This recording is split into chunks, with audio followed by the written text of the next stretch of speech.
Hello students, कैसे हो। एक बार फिर पाठशाला के ऑनलाइन प्लेटफॉर्म पर आपका हार्दिक स्वागत। आज हम 12th सीबीएसई का ऑर्गेनिक पोर्शन से एल्कोहल फिनॉल ईथर स्टार्ट करेंगे।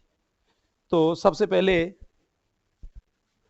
इस चैप्टर के अंदर 3 टॉपिक है, एल्कोहल, फिनॉल और ईथर।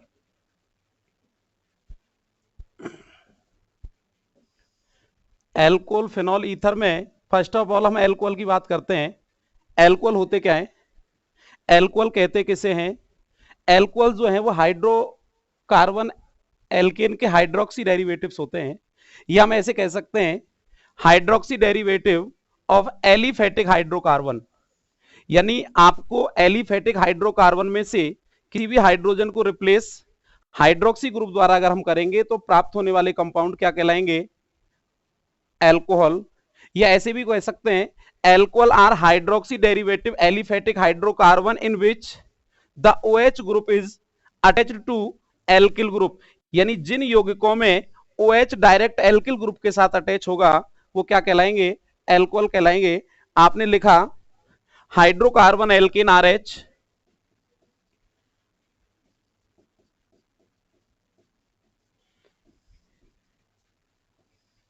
एल्केन के हाइड्रोजन एटम को रिप्लेस करें हाइड्रोक्सी ग्रुप से, OH से बनने वाले compound alcohol. For example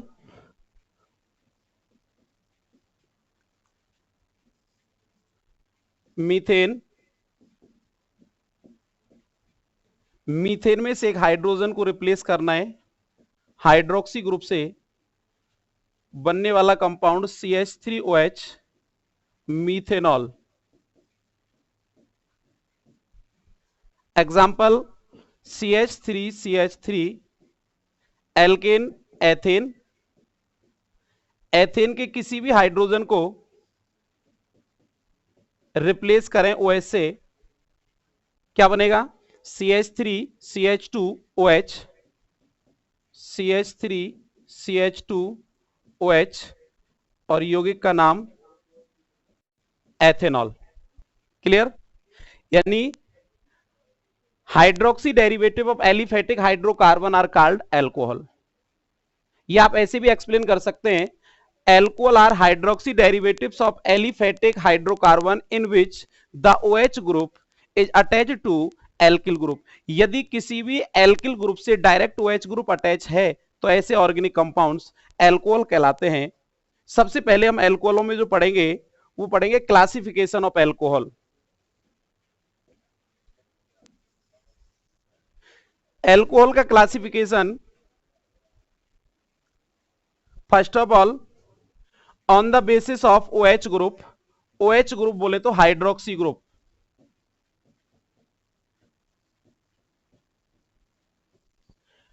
on the basis of OH group alcohol are classified into 4 type: monohydric alcohol, dihydric alcohol, trihydric alcohol, polyhydric alcohol. Monohydric alcohol, monohydric alcohol के अंदर number of hydroxy group क्या होंगे? 1। Dihydric alcohol के अंदर number of OH group क्या होंगे? 2। और trihydric alcohol में number OH group 3। Polyhydric alcohol number of OH group 4 या मोर than 4। Monohydric alcohol for example CH3CH2OH। इस एग्जांपल के अंदर ये जो पार्ट है ये तो हाइड्रोकार्बन रेडिकल, हाइड्रोकार्बन रेडिकल को आपने लिखा इथाइल, शेष फंक्शनल ग्रुप OH, एल्कोहल। लेकिन इस एग्जांपल में टोटल नंबर ऑफ OH कितना है? ओनली 1। क्या कहलाएगा? Monohydric alcohol. मोनोहाइड्रिक एल्कोहल कोई भी ऐसा एल्कोहल जो केवल और केवल कितने? ओनली 1 OH ग्रुप जो कंटेन रखते हैं क्या कहलाएंगे? मोनोहाइड्रिक एल्कोहल कहलाएंगे। अगर किसी एल्कोहल में नंबर ऑफ OH ग्रुप कितने होंगे? 2। For example CH3CH2OH, OH। Hydrocarbon radical वाला पार्ट ऊपर वाला, नंबर ऑफ OH ग्रुप कितने? 2। कॉमन नाम क्या बोलेंगे? Dihydric alcohol. अगर हम इसका IUPAC नाम देखें तो 1 2 क्या लिखेंगे? Ethane 1 two diol. इसको कॉमन सिस्टम में एथिलीन ग्लाइकॉल, कई बार आया हुआ है एग्जाम में। एथिलीन ग्लाइकॉल को आईयूपीएससी सिस्टम में उसने पूछा, एथिलीन ग्लाइकॉल आईयूपीएससी सिस्टम में क्या लिखा जाएगा? Ethane 1,2 diol. किस टाइप का एल्कोहल होगा? Dihydric alcohol. Then tri hydric alcohol, trihydric alcohol में नंबर ऑफ OH ग्रुप कितने होंगे? 3। लेकिन इसमें कंडीशन याद रखनी है, OH ग्रुप जो होगा वो डिफर कार्बन पर होना चाहिए, अलग अलग कार्बन पर होना चाहिए, सेम कार्बन एटम पर प्रेजेंट नहीं होना चाहिए। आपको कोई एग्जांपल मिला CH3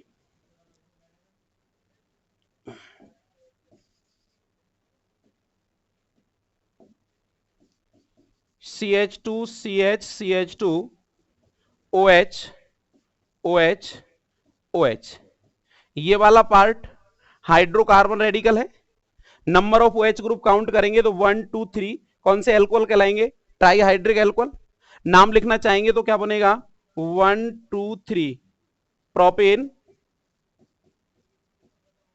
1 2 3 ट्राईऑल। ऐसे एल्कोहल जिनमें नंबर ऑफ OH ग्रुप कितने होंगे? 3, क्या कहलाएंगे? Trihydric alcohol. लेकिन कंडीशन याद रखनी है, तीनों ही OH ग्रुप डिफर कार्बन पर, अलग अलग कार्बन एटम पर प्रेजेंट होने चाहिए। देन पॉलीहाइड्रिक एल्कोहल मिनिमम 4 या मोर देन 4। अगर OH ग्रुप किसी भी हाइड्रोकार्बन ग्रुप से जुड़े या किसी भी हाइड्रोकार्बन रेडिकल से जुड़े तो बनने वाले कंपाउंड्स को आप क्या बोलेंगे? Polyhydric alcohol. जैसे आपने एक एग्जांपल लिखा CH2OH CHOH CH2OH CH का whole 4। Clear? Total number of OH group कितने दिखाई दे रहे हैं आपको इसमें? 6। 1 2 4 6। इसका कॉमन नाम होता है सॉर्बिटॉल। सॉर्बिटॉल किस टाइप का एल्कोहल है? Polyhydric alcohol. तो एक बार दोबारा से देखें। सबसे पहले classification on the basis of OH group, hydroxy group की संख्या के आधार पर हमने एल्कोहलों को कितने भागों में? 4 पार्टों में क्लासिफाई किया। Monohydric alcohol, dihydric alcohol, trihydric alcohol, polyhydric alcohol. Clear? जिन एल्कोहलों में ओनली 1 OH ग्रुप होगा मोनोहाइड्रिक एल्कोहल कहलाएंगे। जिन एल्कोहलों में नंबर ऑफ OH ग्रुप 2 होंगे डाइहाइड्रिक एल्कोहल कहलाएंगे। और जिनके अंदर नंबर ऑफ OH ग्रुप कितने? 3 होंगे ट्राईहाइड्रिक एल्कोहल कहलाएंगे। और यदि नंबर ऑफ OH ग्रुप 4 या मोर देन 4 तो alcohol are called polyhydric alcohol. तो एल्कोहल का ये सबसे पहला classification according to OH group, या ऐसे बोल सकते हैं नंबर ऑफ OH ग्रुप के आधार पर हमने किया। दूसरा जो क्लासिफिकेशन है, लेकिन एक चीज यहां देख लें, जब भी हम किसी भी एल्कोहल की हम बात करेंगे तो ये OH ग्रुप, अगर OH ग्रुप एक से अधिक है, मोर देन 1, और सेम कार्बन एटम पर प्रेजेंट है तो ऐसे कंपाउंड ऑलवेज अनस्टेबल होंगे। और उन कंपाउंड्स को स्टेबल करने के लिए आप क्या करते हैं? वाटर मॉलिक्यूल लॉस करेंगे और वो अपने आप को स्टेबल कंपाउंड में कन्वर्ट कर लेते हैं। फॉर एग्जाम्पल कंडीशन एक बार देख लें दोबारा से, इंपॉर्टेंट कंडीशन है, रिएक्शनों में अप्लाई करेंगे हम।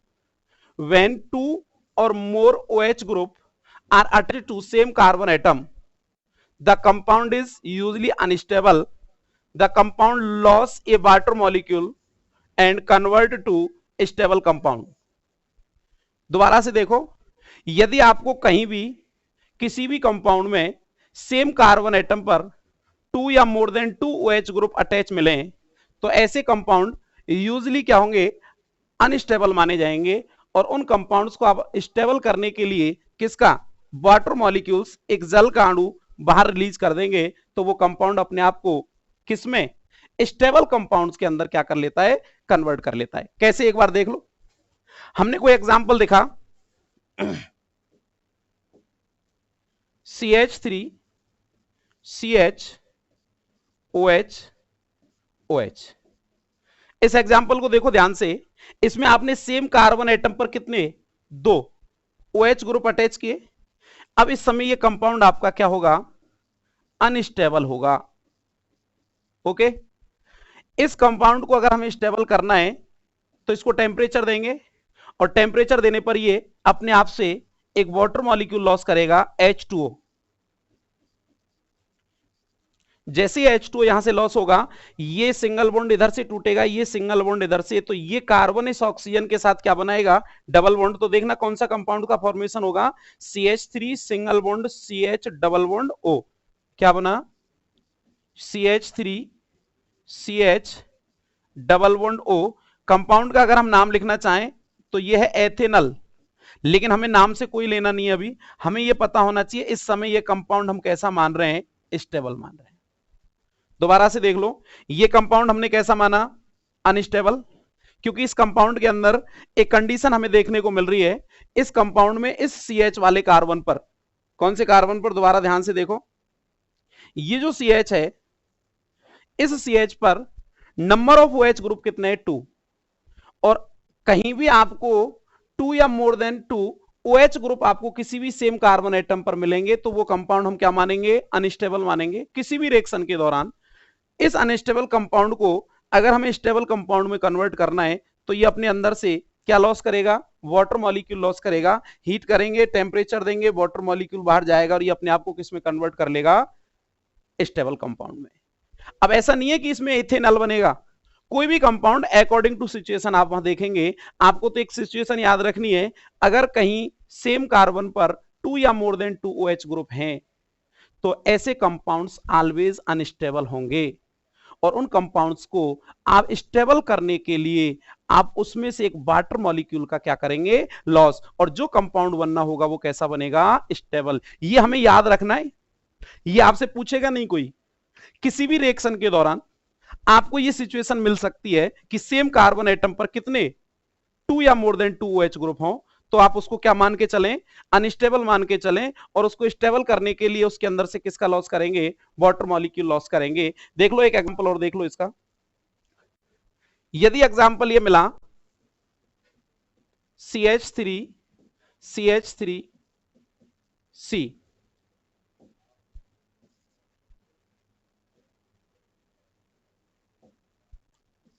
OH OH, मैंने क्या किया, इस कार्बन पर कितने OH ग्रुप जोड़े, 2। अब ये कंपाउंड इस समय कैसा हो गया, अनस्टेबल। ठीक है, आप चाहते हैं ये कंपाउंड स्टेबल कंपाउंड में कन्वर्ट हो, तो आपको क्या करना है, इसमें से केवल एक वाटर मॉलिक्यूल लॉस करना है, यहां से H, यहां से OH, और क्या लॉस किया, H2O। रटना नहीं है कि OH यहां से और H यहां से, अगर OH ग्रुप ऊपर से लेंगे तो H कहां से ले सकते हैं, नीचे से।